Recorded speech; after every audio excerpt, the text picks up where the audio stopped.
Bonjour et bienvenue sur la chaîne de Maître Phare Tarot.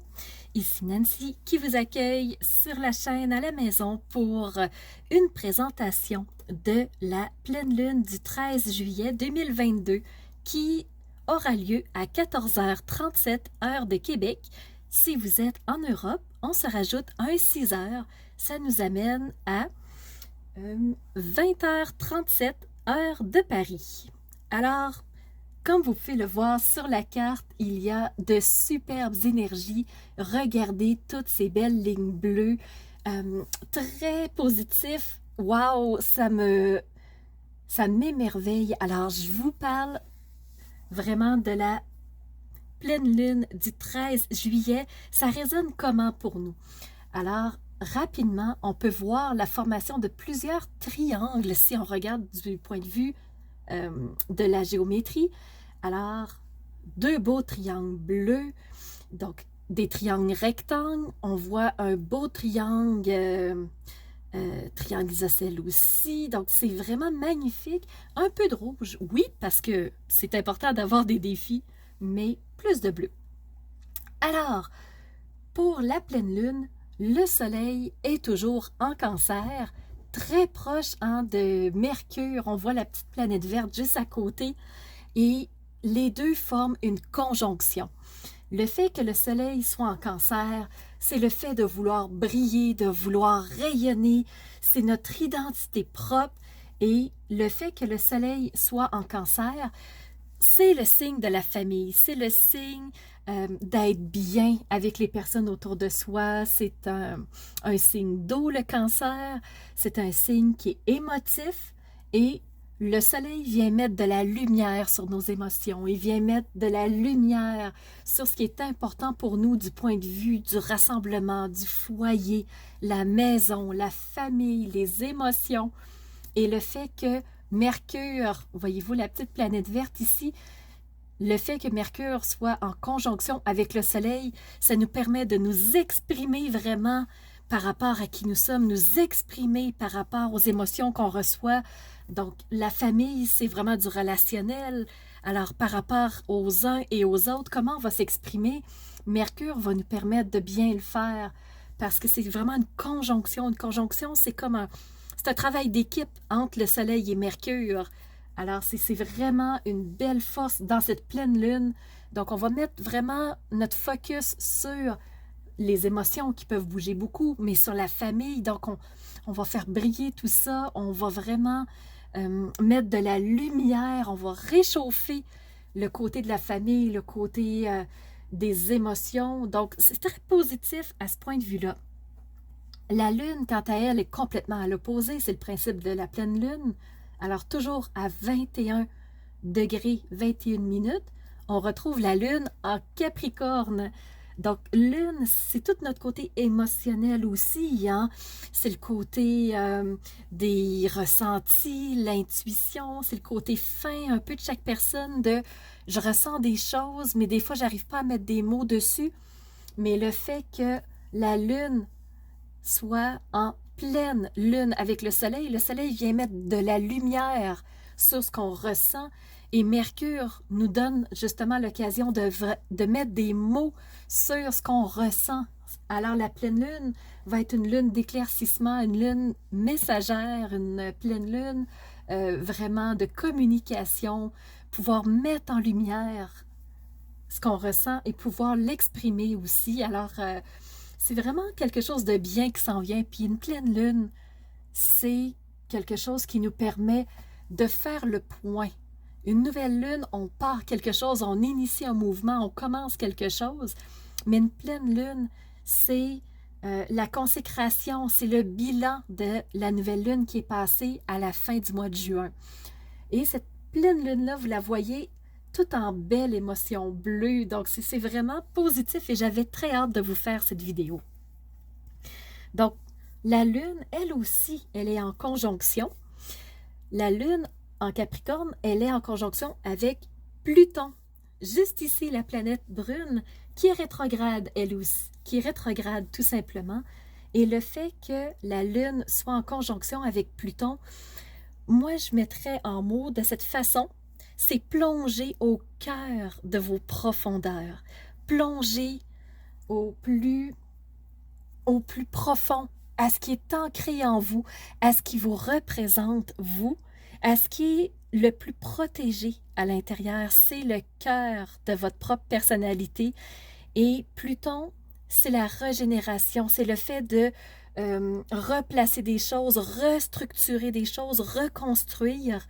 Et la Lune est en ressenti. Donc, on plonge dans nos profondeurs et on va voir, est-ce que ma vie va dans la direction qui me correspond? C'est vraiment la question que je vous pose pour cette pleine lune. Est-ce que ma vie va dans la direction qui me correspond? Quelles sont mes intuitions profondes à moi, à titre d'être humain? Donc, c'est une autre question par rapport à cette pleine lune. Pour moi, c'est clair, c'est là où notre attention se porte, notre intention peut se porter aussi, notre ressenti peut nous amener à se poser ces questions-là. Alors, on continue. Le fait que Mercure est à côté du Soleil, on voit une très belle ligne bleue. C'est un sextile, donc c'est une énergie positive entre Mercure et Uranus. Qu'est-ce que ça va apporter, ce sextile-là? C'est communiquer aux autres les changements qui se passent dans ma vie, les changements de vie que je veux mettre en place pour moi, je suis rendue à telle étape et je les communique aux autres. Je m'affirme dans ces changements-là que j'ose vouloir vivre. Je mets des mots, je l'exprime à l'extérieur de moi parce que c'est tellement ce que je ressens.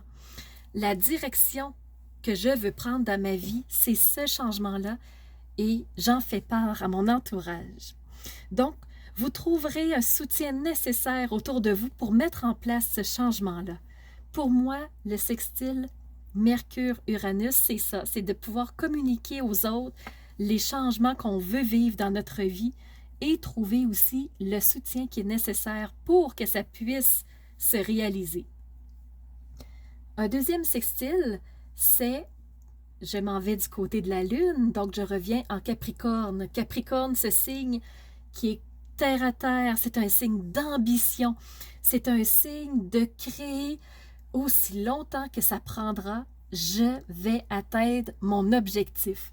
Le Capricorne est un signe ambitieux, est un signe qui a les yeux vers le sommet et il n'a pas peur de grimper les sommets. Il n'a même pas peur de sauter d'une montagne à l'autre, de sauter par-dessus des gouffres extrêmement profonds. Il sait qu'il va atteindre son objectif. La Lune se trouve en Capricorne et Pluton aussi, on en a parlé un peu plus tôt. Pluton fait un sextile avec Neptune et j'expliquerai ce sextile de la façon suivante. C'est rêver, c'est projeter ce qui compte vraiment pour soi. Pluton, c'est vraiment les profondeurs. C'est pas le superficiel, c'est pas de prendre le même argument parce que c'est au goût du jour, parce que tout le monde le fait. Au contraire, Pluton, c'est d'aller cibler ce qui nous correspond personnellement. Donc, c'est rêver ce qui nous correspond complètement. C'est projeter, c'est faire des plans pour en arriver tranquillement, pas vite, à atteindre nos objectifs, à toucher nos sommets. Donc, pour moi, c'est ça le sextile Pluton-Neptune. Si on continue dans les belles énergies, on va aller voir les 3 trigones.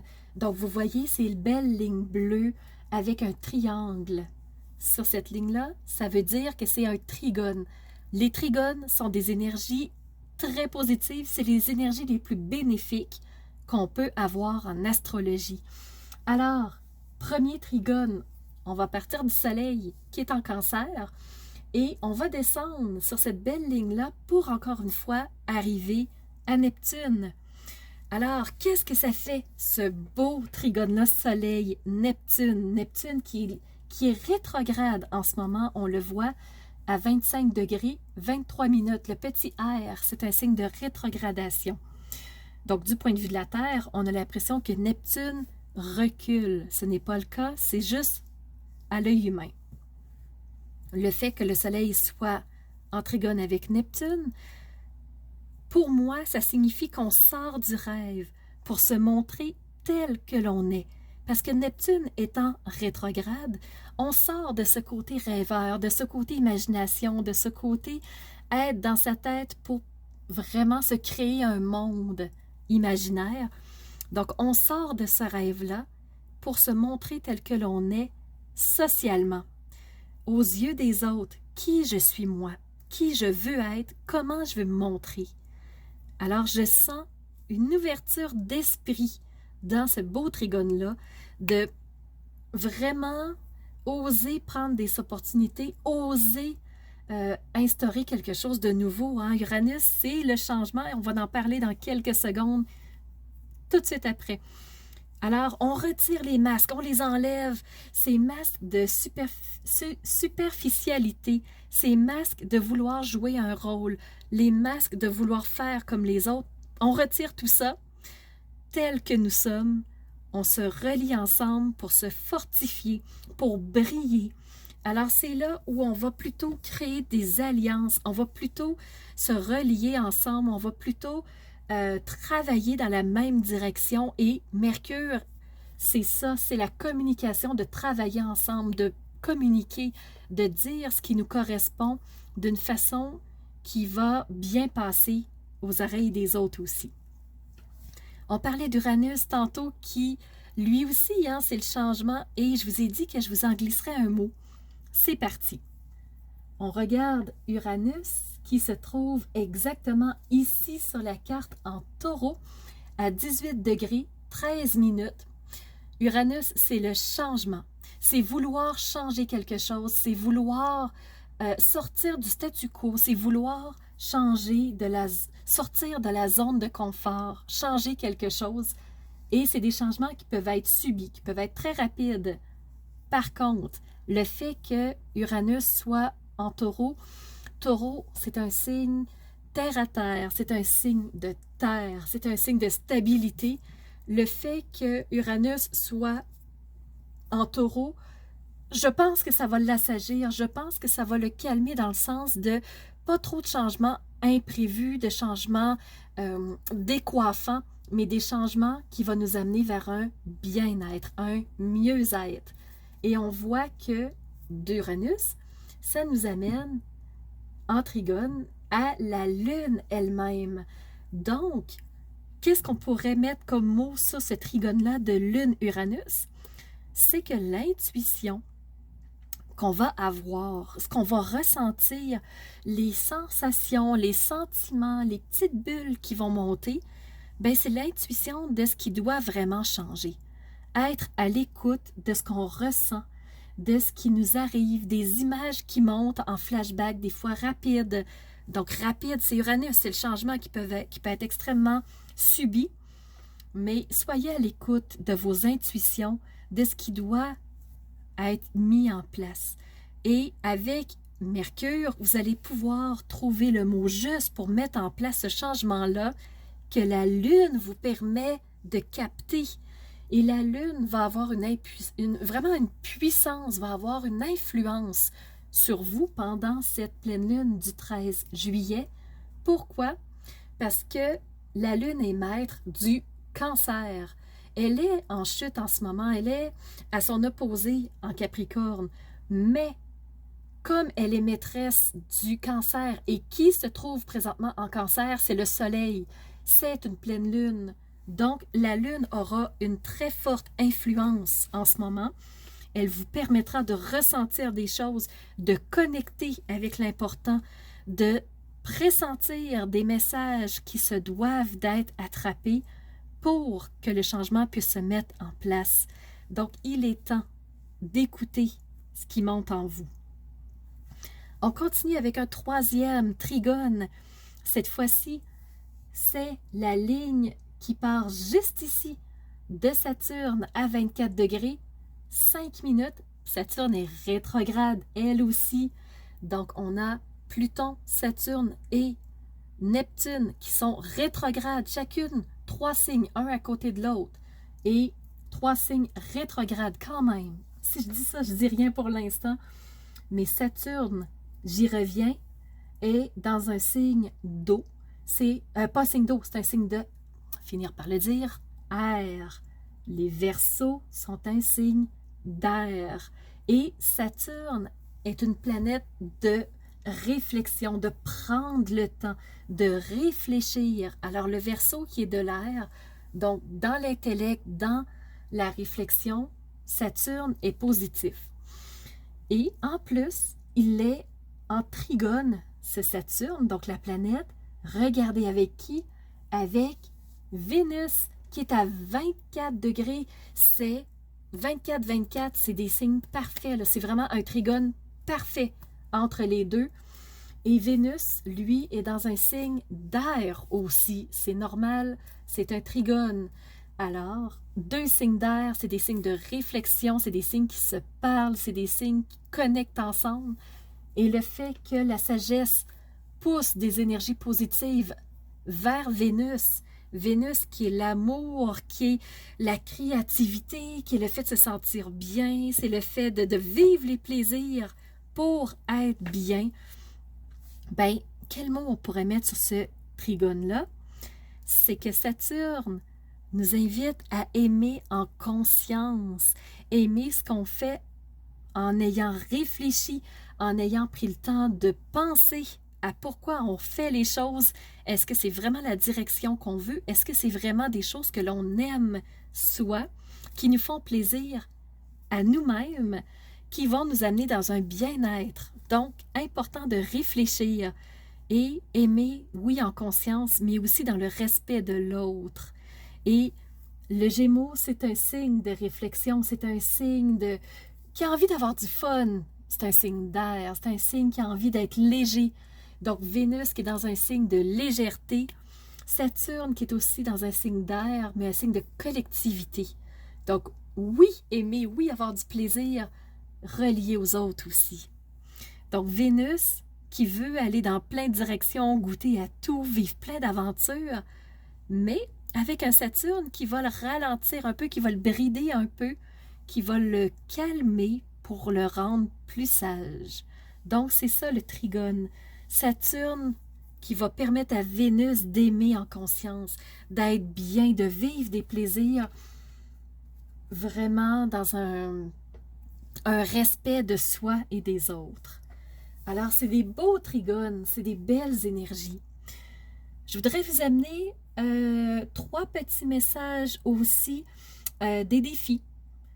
Alors, 3 petits messages. Oui, on a présentement Saturne qui est en carré avec Uranus.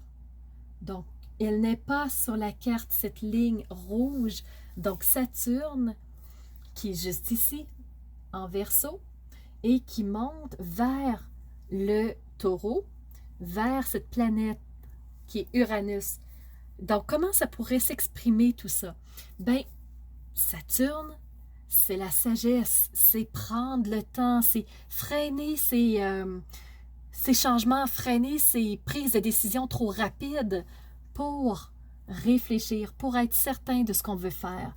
Donc, le fait qu'il y ait un carré entre Saturne et Uranus, c'est va pas trop vite, fais pas des changements que tu pourrais regretter plus tard. Prends le temps de penser, est-ce que c'est vraiment le changement que tu veux instaurer dans ta vie? Est-ce que ce changement-là va vraiment t'amener quelque chose de positif, un bien-être à long terme? Si oui, le défi est réglé. Donc, ce carré-là, ce n'est pas un carré si énorme, mais je voulais vous le souligner quand même. On a un deuxième carré. Lui, on le retrouve sur la carte. Vous voyez, Neptune juste ici en Poisson, rétrograde, qui fait carré avec Vénus. Donc, quel mot je pourrais mettre sur cet aspect-là? C'est qu'on n'a pas le goût de rêver à l'amour. On a plutôt envie de le vivre sincèrement, en toute sincérité, dans toute sa beauté, mais surtout en conscience. On ne rêve pas les choses, on ne s'imagine pas un conte de fées. On installe dans notre quotidien un amour qui est vrai, un amour qui est sincère. Donc, c'est ce que le carré nous permet de faire. Au lieu de rêver l'amour, c'est de vivre l'amour au quotidien. Donc, de quelle façon voulez-vous vivre cet amour-là? Et je vous amènerai un dernier point. Il y a 2 lignes rouges avec des petites chaînes dessus. Le premier, c'est normal, c'est la lune et le soleil qui sont toujours en opposition quand on a une pleine lune. Donc, je ne m'attarderai pas là-dessus, ce n'est pas un tiraillement, c'est le principe de la pleine lune. Par contre, on voit que la lune, qui est en Capricorne, je vous rappelle, elle est en opposition avec Mercure. La lune, c'est nos ressentis, c'est ce qu'on reçoit, c'est nos intuitions, c'est les messages un peu que nos antennes vont capter. Et parfois, on a l'impression de rêver, on n'est pas certain si c'est vrai, mais c'est ça la lune, c'est nos perceptions. Et elle est en opposition, cette lune, avec Mercure. Donc, le message que je vous transmettrai, c'est qu'il peut y avoir des flous dans la communication, du flou dans les émotions aussi, des émotions qui vont venir entraver notre message en fait. Alors attention à la manière de vous exprimer si les émotions prennent le dessus. C'est le seul bémol que j'ai à vous offrir, c'est ça. Si vos émotions sont trop fortes, si vous êtes dans une colère ou dans une déception ou une peine ou une émotion vive, attention à la façon de vous exprimer, c'est là où l'opposition pourrait être désagréable pour vous, je vous dirais. Mais somme toute, regardez les belles lignes, c'est magnifique, c'est géométriquement, c'est beau, astrologiquement, c'est beau. Et maintenant, ce qu'on va faire, c'est qu'on va aller voir du côté du tarot, comment on peut interpréter ce ciel signe par signe. Alors, venez avec moi. C'est le temps d'aller voir comment ce ciel sera décrit pour chacun des signes.